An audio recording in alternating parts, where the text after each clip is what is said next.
जब भी हम कहीं आज़ाद हिंद फौज के बारे में सुनते हैं तो दिमाग में सबसे पहले द ग्रेट सुभाष चंद्र बोस जी का नाम आता है। पर क्या आपको पता है कि आज़ाद हिंद फौज की जो शुरुआत थी वो इन्होंने नहीं की थी। असल में आज़ाद हिंद फौज का सबसे पहले गठन मोहन सिंह ने अफगानिस्तान में किया था और इसका मुख्य कारण था अंग्रेजों से लड़कर भारत को स्वतंत्र करवाना। तो वेलकम बैक, आपका एक बार फिर से स्वागत है मिस्टर क्वेश्चन मार्क चैनल पर। तो इस वीडियो में आज हम लोग बात करेंगे आज़ाद हिंद फौज और उससे जुड़े कई लोगों के बारे में भी। तो बने रहिए वीडियो के साथ, लास्ट तक देखिए और आपको कई इंटरेस्टिंग फैक्ट्स मिलेंगे।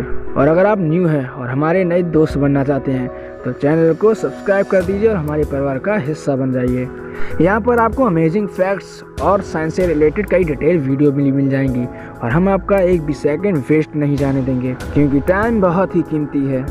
द्वितीय विश्व युद्ध के दौरान सन 1943 में कैप्टन मोहन सिंह, रास बिहारी बोस और निरंजन सिंह गिल ने अंग्रेजों से अपने देश को, प्यारे देश को आजाद कराने के लिए जापान की सहायता से टोक्यो में एक सशक्त सेना का संगठन तैयार किया गया और जिसका नाम रखा गया आज़ाद हिंद फौज। और इस सेना को संगठित करने का विचार सबसे पहले मोहन सिंह के ही मन में आया था। शुरुआत में इस फौज में जापान द्वारा युद्धबंदी जो बना लिए गए भारतीय थे उनको लिया गया था। जब जापानियों ने सिंगापुर पर कब्जा किया था तो लगभग 45,000 भारतीय सेनानी को पकड़ा गया था और बाद में इसमें बर्मा और मलाया में स्थित भारतीय जो स्वयं सेवक थे जो देश के लिए मर मिटने को तैयार, वो इस फौज से जुड़ने लगे। शुरुआती दौर में फौज केवल 16,300 सैनिक की थी, पर बाद में जापान ने 60,000 युद्ध बंदियों को आज़ाद हिंद फौज में शामिल होने के लिए छोड़ दिया था। पर कुछ समय बाद जापानी सरकार और मोहन सिंह के अधीन भारतीय सैनिकों के बीच आज़ाद हिंद फौज की भूमिका को लेकर कुछ विवाद उत्पन्न हो गया, जिसके कारण मोहन सिंह और निरंजन सिंह गिल को गिरफ्तार कर लिया गया।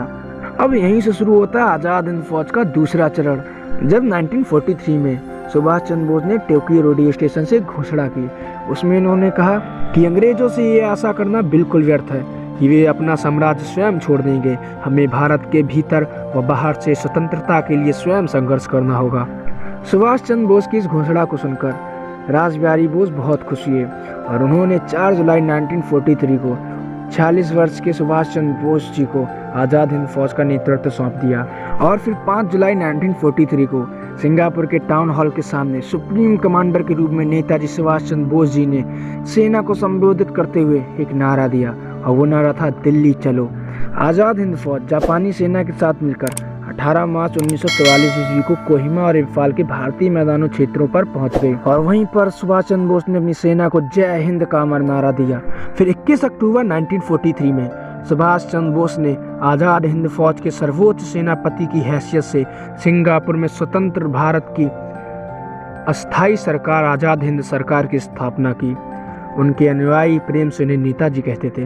अब आज़ाद हिंद फौज में महिलाओं ने भी बढ़ चढ़कर हिस्सा लिया था और उन महिलाओं के संगठन का नेतृत्व लक्ष्मी स्वामीनाथन को सौंप दिया गया और नेताजी की इस अस्थायी सरकार को जर्मनी, जापान, फिलीपींस, कोरिया, चीन, इटली, मांचुको और आयरलैंड ने मान्यता दे दी थी। और जापान ने नेताजी की इस अस्थायी सरकार को अंडमान निकोबार आइलैंड दे दिया था। 30 दिसंबर 1943 को इन द्वीपों पर स्वतंत्र भारत का ध्वज फहरा दिया गया था। नेताजी ने आज़ाद हिंद फौज का मुख्यालय रंगून और सिंगापुर में बनाया था। 4 फरवरी 1944 को आज़ाद हिंद फौज ने अंग्रेजों पर आक्रमण किया और कोहिमा, पलेल आदि कुछ भारतीय प्रदेशों को अंग्रेजों से मुक्त करा लिया। 6 जुलाई 1944 को नेताजी ने महात्मा गांधी के लिए रंगून रेडियो स्टेशन से कुछ बोला। मैं इस पर एक शॉर्ट वीडियो बना चुका हूँ, डिस्क्रिप्शन पे मैं उसका लिंक दे दूंगा, आप देख सकते हैं। नेताजी ने फौज की कई सारी ब्रिगेड बना दिए, जैसे Mahatma Gandhi brigade, Abul Kalam Azad brigade, Jawaharlal Nehru brigade, Subhash Chandra Bose brigade. और जो सुभाष चंद्र बोस के ब्रिगेड के सेनापति थे वो शाहनवाज खान थे।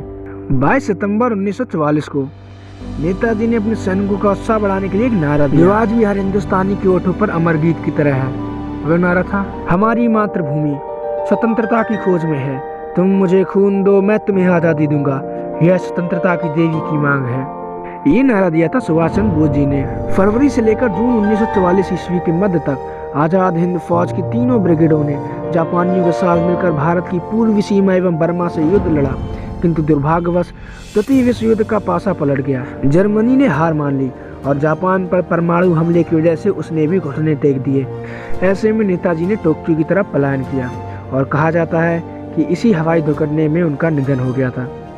मगर आज भी कुछ लोग मानते हैं उस हवाई दुर्घटना में वो सफलतापूर्वक बच निकले थे। फिर अंग्रेजों ने 1945 ईस्वी में आज़ाद हिंद फौज के सैनिक और उनके अधिकारियों को गिरफ्तार कर लिया। फिर उसी वर्ष नवंबर में दिल्ली के लाल किले में तीनों मुख्य सेनानी कर्नल सहगल, कर्नल ढिल्लो एवं मेजर शहनवाज खान पर राजद्रोह का आरोप लगाकर उन पर मुकदमा चलाया गया और इनके पक्ष में सर तेज बहादुर, जवाहरलाल नेहरू, भूला भाई देसाई और के.एन. करजू ने दलीलें दी, लेकिन फिर भी इन तीनों की फांसी की सजा सुनाई गई। मगर इस निर्णय से पूरे हिंदुस्तान में एक आक्रोश की लहर दौड़ गई और लोगों ने हाथों में मशाल लेकर इसका भरपूर विरोध किया और नारेबाजी भी की, जिसमें वो लोग कहते थे कि लाल किले को तोड़ दो, आजाद हिंद फौज को छोड़ दो। इतना विरोध प्रदर्शन होने की वजह से लॉर्ड वेवेल ने अपनी विशेषाधिकार का प्रयोग कर इन तीनों को मृत्युदंड की सजा माफ कर दी। यही थी संपूर्ण कहानी उन वीरों की जो आजाद हिंद फौज में सम्मिलित होकर देश की आज़ादी के लिए लड़े और मर मिटने को देश के लिए तैयार थे। और किसी सेना में मर मिटने का जुनून तभी आता है जब एक सेनापति या लीडर या मुखिया सुभाष चंद्र बोस जैसा हो। एक अच्छा लीडर, एक अच्छा मुखिया लंगड़ों की फौज बनाकर भी जीतने का हौसला रख सकता है। अगर इस युग में जहां पर भ्रष्टाचार चरम पर है, अगर नेताजी सुभाष चंद्र बोस जैसा लीडर आ जाए तो कैसा होगा हमारे देश का नक्शा, आप कमेंट पे जरूर बताइए। और अगर वीडियो अच्छा लगा है तो प्लीज़ लाइक जरूर कर दीजिए और साथ ही अपने दोस्तों और परिवार को नेताजी और आज़ाद हिंद फौज की वीरता के बारे में बताइए और वीडियो शेयर कीजिए और साथ ही साथ चैनल को सब्सक्राइब करना मत भूलिएगा। वीडियो देखने के लिए आपका बहुत बहुत शुक्रिया।